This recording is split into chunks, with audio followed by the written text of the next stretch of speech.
Tapi jalan kebenaran tak akan selamanya sunyi. Bismillahirrahmanirrahim. Assalamualaikum warahmatullahi wabarakatuh. Hari ini tanggal 27 Agustus tahun 2025, tepatnya jam 12 malam lewat 48 menit. Ketemu lagi dengan saya Abu Musa. Hari ini saya akan bahas tentang kajian biidznillah atau izin Allah, atau yang diterjemahkan oleh Kemenak dalam Al-Quran dengan kata izin Allah. Jadi izin Allah ini adalah subtema lanjutan dari kajian kemarin ya, yang berkenaan dengan kudroh, irodah, dan masyiah. Jadi irodah atau kehendak dan masyiah itu seringkali dihubungkan dengan biiznillah ini, yaitu izin Allah. Di mana kehendak Allah atas semua kejadian yang ada di muka bumi ini semuanya diizinkan oleh Allah Subhanahu wa Ta'ala. Jadi menurut doktrin yang dipahami oleh kebanyakan umat Islam itu seperti itu. Oleh karena itu, dini hari ini saya ingin membahas tentang izin Allah atau biiznillah. Sebelum kita memasuki lebih dalam lagi, yang perlu kita pahami yaitu tentang arti dari izin Allah. Apa itu izin? Jadi kalau menurut KBBI, kata izin adalah pernyataan mengabulkan. Saya bold, pernyataan mengabulkan, tidak melarang, dan sebagainya. Atau persetujuan membolehkan. Oke, kita close dulu. Jadi menurut KBBI, izin itu adalah pernyataan mengabulkan atau tidak melarang dan lain sebagainya, atau persetujuan untuk membolehkan. Nah, kalau ini kita sandingkan kepada pernyataan bahwa setiap kejadian yang ada di muka bumi ini adalah semuanya atas izin Allah, berarti semua kejadian yang ada di muka bumi ini Allah membolehkan atau Allah mengabulkan dan Allah menyetujui. Misalnya saja kita dapat dengarkan statement dari Ustadz berikut ini. Apapun yang menimpa, izin Allah. Ma aswaba min musibatin illa biiznillah. Surat At-Taqabun ayat 11 ya. Kan innalillahi wa inna ilaihi rajiun. Ingat ke Allah ya. Nah, ini diantaranya ingat ke Allah itu bahwa ma aswaba min musibatin illa biiznillah wa may yu'min billah yahdi qalbah. Tak ada satupun musibah yang menimpa ada kita kecuali dengan izin Allah. Jadi tidak ada yang bisa terjadi tanpa izin Allah, termasuk kepahitan dan sebagainya. Wa may yu'min billah, dan barang siapa yang beriman kepada Allah, yakin kepada Allah, yahdi qalbah, niscaya Allah akan memberikan petunjuk ke hatinya. Udah cukup ya, nah itulah statement dari Ustadz Kondang ya, yang sering kita dengar ceramahnya itu di YouTube ataupun di televisi. Ya, itu tidak usahlah saya tampilkan karena semua orang dari mendengar suaranya saja itu pasti tahu itu Ustadz siapa. Beliau mengatakan bahwa semua yang terjadi di atas muka bumi ini adalah karena izin Allah. Berdasarkan dari surat Taghabun ayat 11.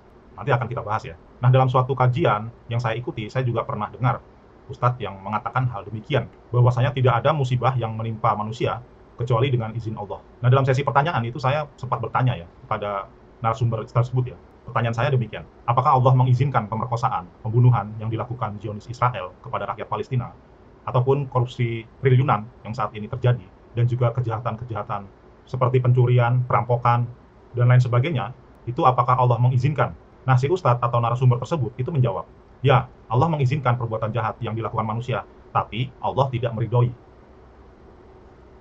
Jadi ini saya nggak tahu nih, bagaimana caranya Allah mengizinkan, tapi Allah tidak meridhoi gitu.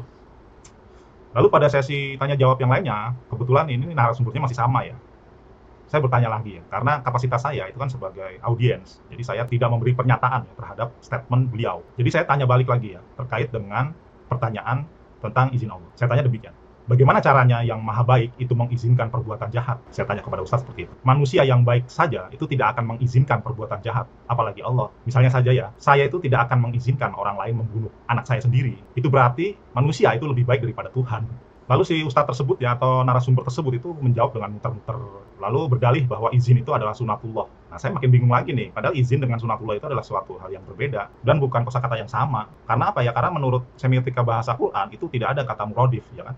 Tidak ada kata sinonim atau persamaan kata. Jadi ketika kata biiznillah atau izin Allah itu kita sandingkan kepada kebaikan-kebaikan, ini seolah-olah benar gitu. Tapi ketika izin Allah itu kita sandingkan kepada segala keburukan yang diperbuat oleh manusia di muka bumi ini, nah ini kan jadi masalah. Bagaimana caranya Allah mengizinkan, padahal Allah sendiri melarang. Nah, ini perlu rekonstruksi tekstual ya, atau rekonstruksi arti. Nah, rekonstruksi atau membangun kembali arti yang ada di dalam Al-Quran, bahwa itu bukan arti sebenarnya, itu penting agar tidak terjadi kesalahpahaman dalam membaca ayat-ayat yang ada di dalam Quran. Hal ini pernah saya singgung ya di dalam pembahasan makna Alkitab atau kitab. Nah, yang belum dapat materi tentang makna kitab itu bisa lihat di video-video saya sebelumnya ya, atau bisa kunjungi channel saya di YouTube dengan nama channel MT Berperan. Oke, kita lanjut lagi ya. Nah, untuk selanjutnya kita masuk lebih dalam lagi ya. Saya ingin membahas bahwa biiznillah atau yang diartikan dalam Quran itu dengan izin, itu sebenarnya maknanya bukan izin. Saya ambil contoh ya, saya akan kumpulkan beberapa ayat yang ada kosakata izin di dalam Quran.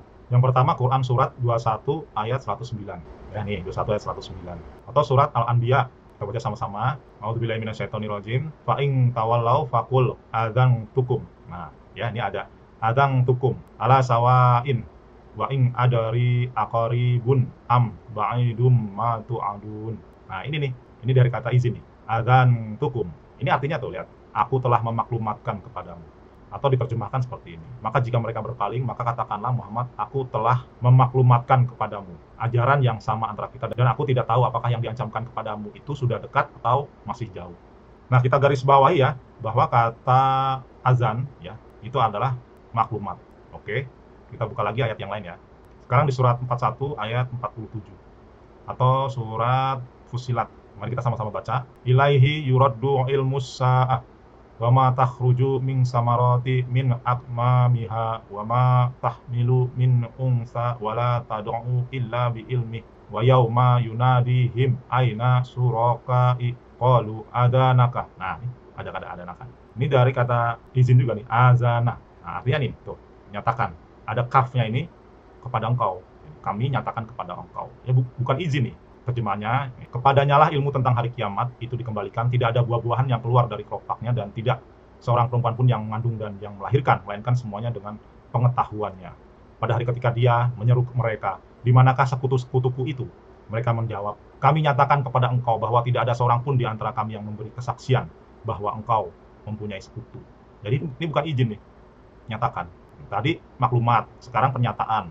Hampir-hampir sama kan? Tapi kalau izin itu udah jauh banget.